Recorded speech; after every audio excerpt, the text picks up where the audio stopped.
Fala pessoal, espero que todos vocês estejam bem. Vamos para a nossa reta final, né, da disciplina de História Geral da Imprensa. Nossa 13ª semana, então. Eu estou recebendo de vocês os trabalhos, né? Tô dando o ok. Tá atrasando um pouco porque eu estragou meu computador e já faz uns dias e só vai ficar pronto na próxima semana, então as pastinhas das disciplinas todos estão no computador, mas eu estou improvisando aqui no notebook. E aos poucos eu vou colocando em dia, né, também o feedback, né? Eu vi que vários mandaram, mas eu não. Se vocês não receberam o confirmação de recebido, por enquanto não se preocupem, né? Que assim que possível eu vou dar o ok para todos, né? Porque eu também estou recebendo de outras disciplinas, né? O trabalhos, então o prazo da outra disciplina terminou antes, então eu estou botando em dia para depois começar a fazer de vocês, e também tá reta final aí, talvez alguns de vocês estão nessa também, de TCCs, né? Então acumulo, vai chegando aquela fase aí de último mês do semestre, em que acumula, né, os trabalhos, né, para todos, para vocês e para nós também. Mas vamos lá, né? A nossa 13ª semana, né? A gente vai hoje falar sobre outros tipos de censura, né? Que faz parte da sequência da história geral da imprensa, né? É importante a gente sempre voltar a fazer aquela retomada lá do início, né? Das tecnologias influenciando a sociedade, aquilo que a gente já falou, que depois que uma invenção é lançada, não tem como desinventar, né? E cada nova tecnologia vai alterar a maneira do ser humano se relacionar entre ele mesmo e também com a natureza, enfim, questões como tempo, espaço, que a gente falou aqui. O jornalismo vai surgir, como a gente falou também, e depois o radiojornalismo, e depois o telejornalismo também se relacionando diretamente com a sociedade, sendo influenciado e influenciando, né, fazendo parte da sociedade, não é algo separado, né, o jornalismo faz parte da sociedade, o jornalismo impresso, o jornalismo audiovisual, o jornalismo de mídia sonora, né, ele faz parte da sociedade, ele não está separado olhando de fora, né, ele não é criticado de fora, ele integra, né, o corpo social. Então são conceitos básicos que é importante a gente pensar para a gente comentar, né, a situação mais contemporânea, né? Aí a gente viu um pouco desse surgimento desse jornalismo nos Estados Unidos, na Europa, né, até chegar aqui até a gente ver, né, o surgimento aqui no Brasil e essa sequência que teve. Tem o livro da Marialva Barbosa, que é História da Imprensa, tem do Nelson Werneck Sodré também, que são bem completos, né? Se alguém tiver interesse, quiser depois, se for para pós, para o mestrado, para uma pós, seguir na pesquisa, são obras de referência, assim, porque são bem completas, né? Aqui a gente, bastante conteúdo a gente foi dando pinceladas em relação aos tópicos, né? Ainda mais nesse formato mais, ainda, né, à distância, mas tem a História da Imprensa da Marialva Barbosa, da professora História Cultural da Imprensa, né, que é um livro bem completo, vai dar conta principalmente desses primeiros jornais que a gente falou aqui, características, datas, etc. E a História da Imprensa do Nelson Werneck Sodré, né, que é uma referência também.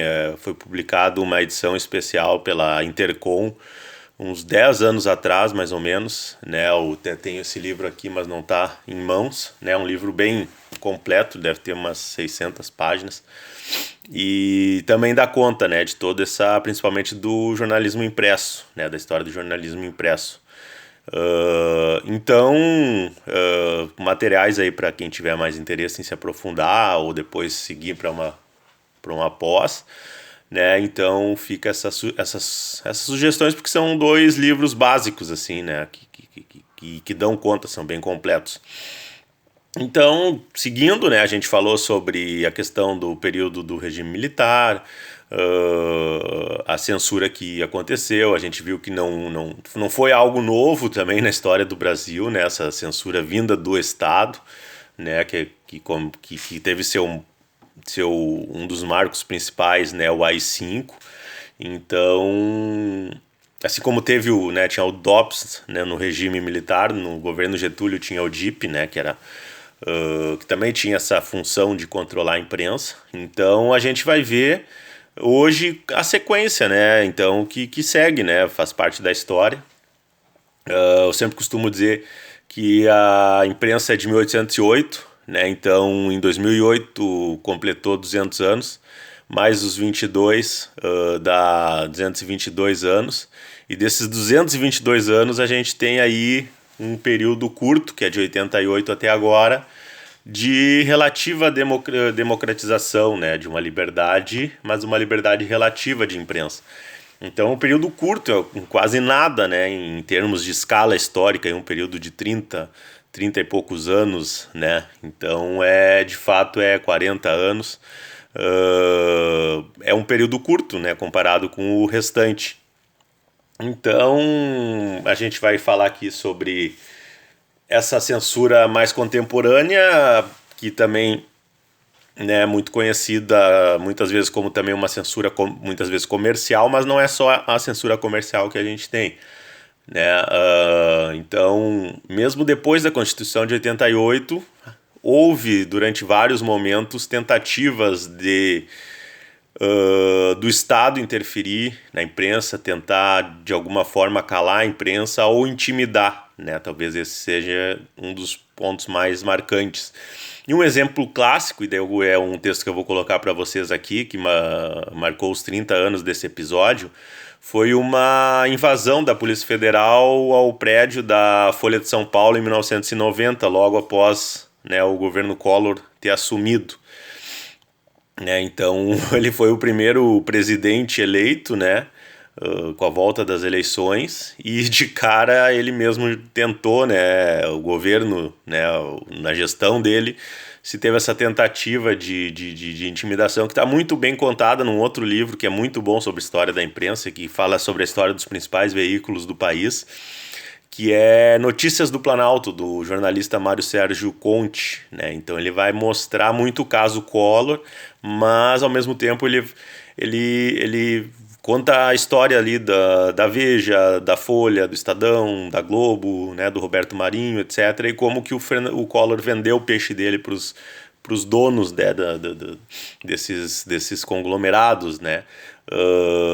Tem o processo, ele conta de forma bem detalhada e literária, assim, a questão da edição do debate da edição do Jornal Nacional, do debate do Collor e do Lula, né, que virou outro caso emblemático, né, da história do jornalismo. Então, Notícias do Planalto é um livro-reportagem, e é um bom livro-reportagem que fala muito sobre a história da imprensa no Brasil, até nessa situação contemporânea. Ele narra então também essa cena, né, da invasão da Folha de São Paulo em 1990, né? Ou seja, a gente está falando aqui pós-Constituição de 88.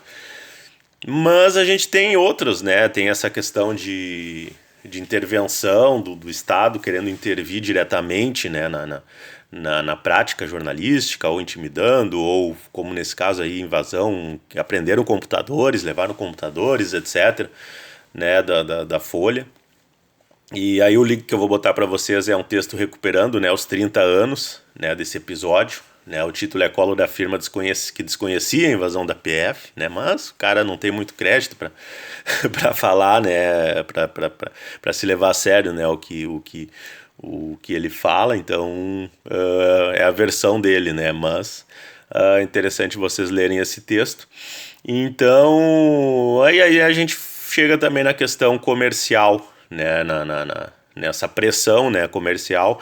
Tem um chavão que é dito nas redações, e foi dito, claro, inicialmente lá ainda no jornalismo americano, lá do início do século XIX, XX, que é de que o jornalismo passou, com a chegada da publicidade, ele passou a ocupar o espaço deixado em branco pelos anúncios, né, no jornalismo impresso. E faz todo sentido, né? Até os publicitários às vezes falam de brincadeira nas redações, mas faz sentido porque, enfim, trabalhando em jornal, né? Eu já vi N vezes matéria cair pela entrada de anúncios, né? Então, vai entrar um anúncio lá na página 5 de tal tamanho. aí tem que se tirar foto, se reformular a página, lançar de repente uma matéria mais importante para uma outra página e tirar daquela página para entrar mais importante. Então, e nunca vi o contrário, né? Por mais que aconteça algo super importante, eu nunca vi uma reportagem, uma matéria desbancar o espaço da publicidade num jornal impresso. O que pode acontecer, o que acontecia, era de se abrir mais páginas, né? Então, já está prevista aí uma edição de 28 páginas, né? Então, vamos aumentar para 32, né? E assim por diante, né? Mas é um poder, né, que se tem e que influencia, né, o planejamento, né, do jornalismo, dos jornais, etc. No rádio, na televisão, né, mesma coisa, né, tem as tabelas lá de preços, de anúncio, etc. Claro que o veículo tem que ter também a sua autonomia ali, até para ter credibilidade, para poder vender esse espaço para os anunciantes. Então é claro que também tem limites, né, principalmente se for pensar na televisão e no rádio, que o espaço, no caso, é um espaço temporal, né? No caso do jornal impresso, é um espaço físico.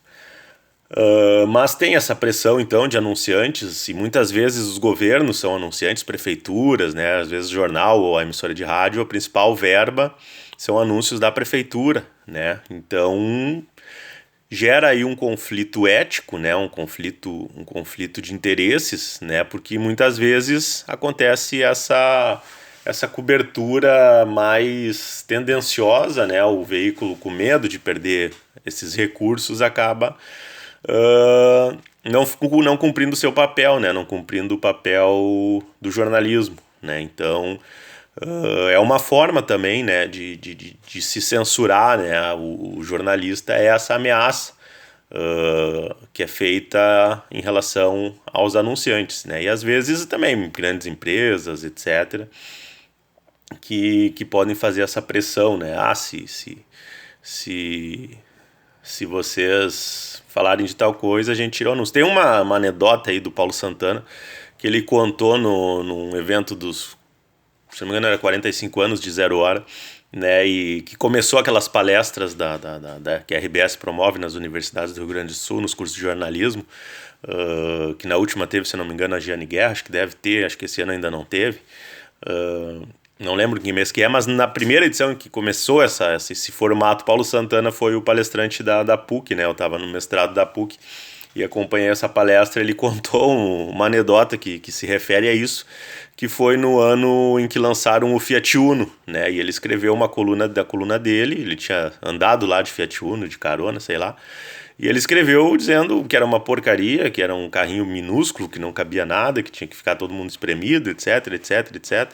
Escreveu como opinião, né? Como jornalista, né? Como colunista.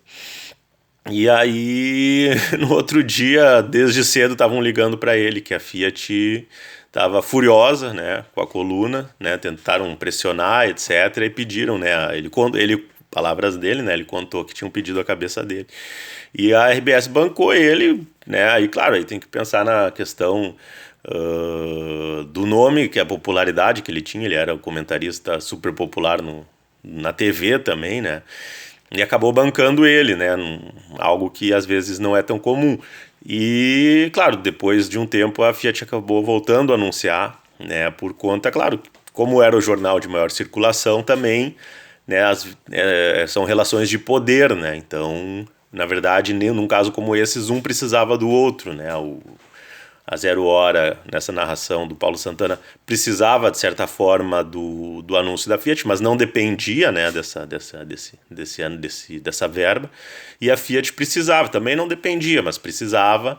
E, no fim, acabou tendo esse rompimento, mas que depois, né, passou.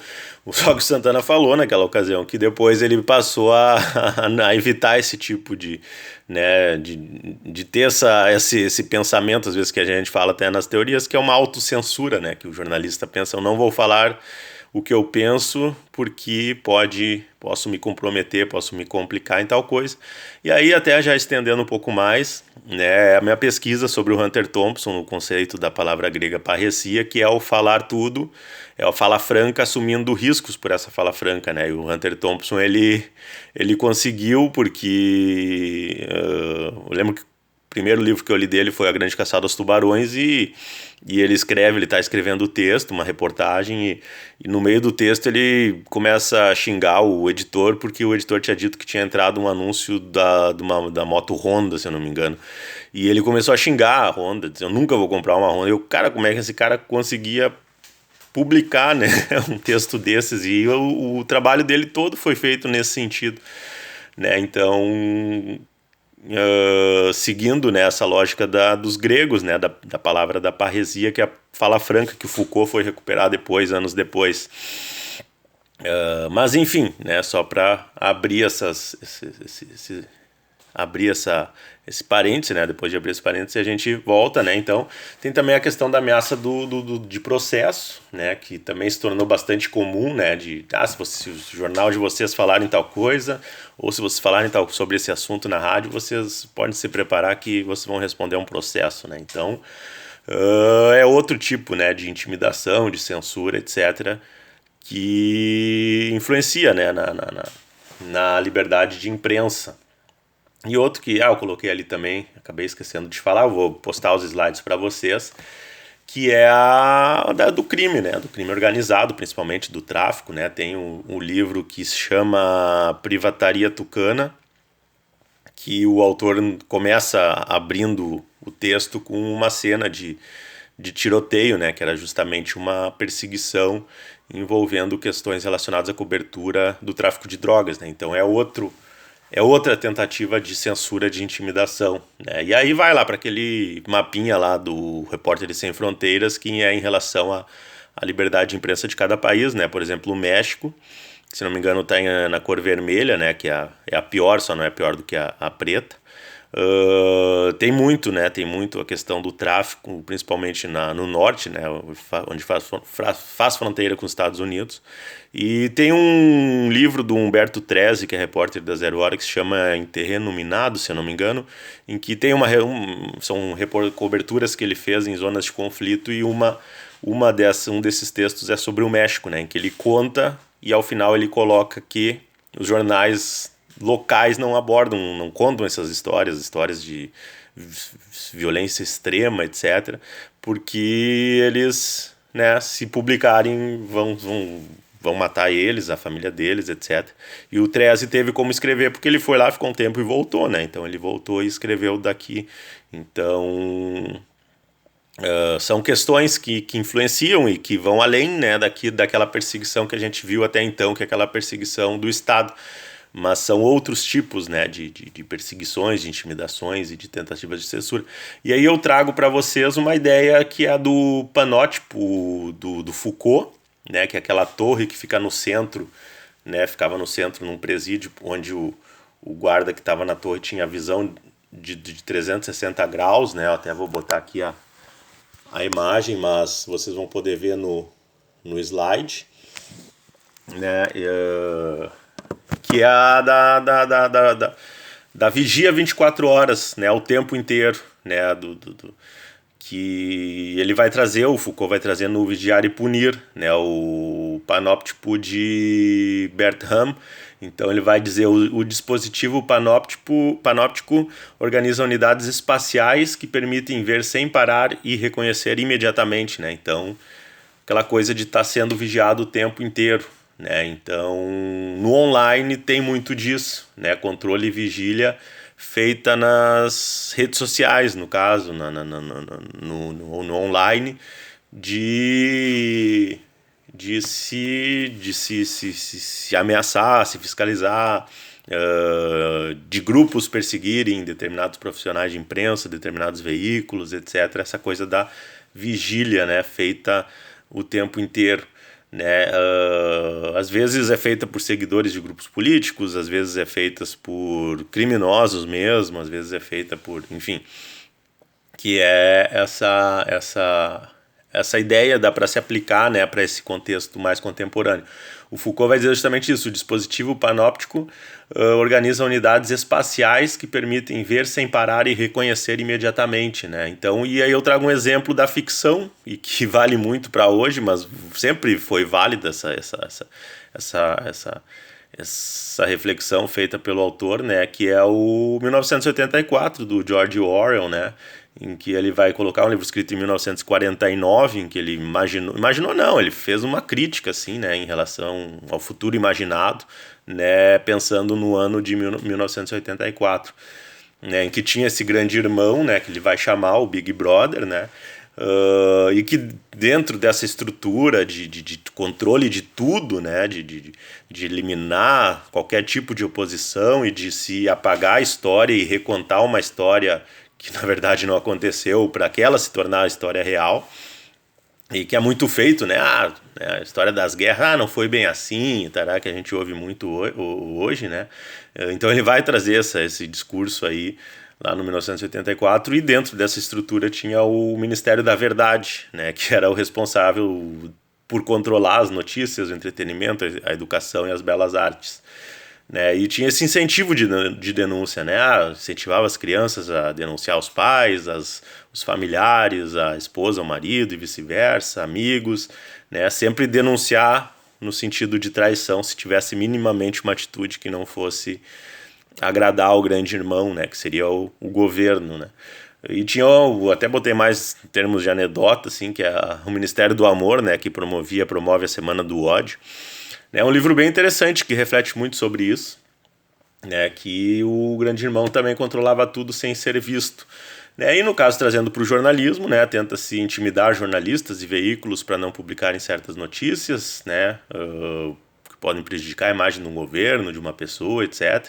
Incentiva-se que qualquer um também possa denunciar com prints, fotos, filmagens, e muitas vezes são materiais fakes, né? E dentro desse contexto de fake news se perde completamente, né? Porque aí fazem um recorte, um trecho de uma fala de um jornalista, de um comentário, e aí se descontextualiza e lança lá para o público, né, para o público julgar, né, e aí já não é mais uma perseguição que vai ser do Estado, da polícia, como foi no caso da Folha de São Paulo, etc., mas vai ser do público mesmo, né, a partir de uma informação falsa, editada, etc. Então se problematiza muito mais esse contexto das fake news, né, e se busca, assim como era no Panótipo e nos outros momentos, que é um adestramento, uma espécie de adestramento por meio da ameaça, né, e da disciplina e da vigília, né? Então, porque o Foucault, no livro dele, do Vigiar e Punir, ele traz a história da punição, né? Como, por exemplo, a morte, a pena de morte, a guilhotina, o enforcamento foi sendo substituído, né, porque se julgar, a maior punição é tirar a liberdade de uma pessoa, né?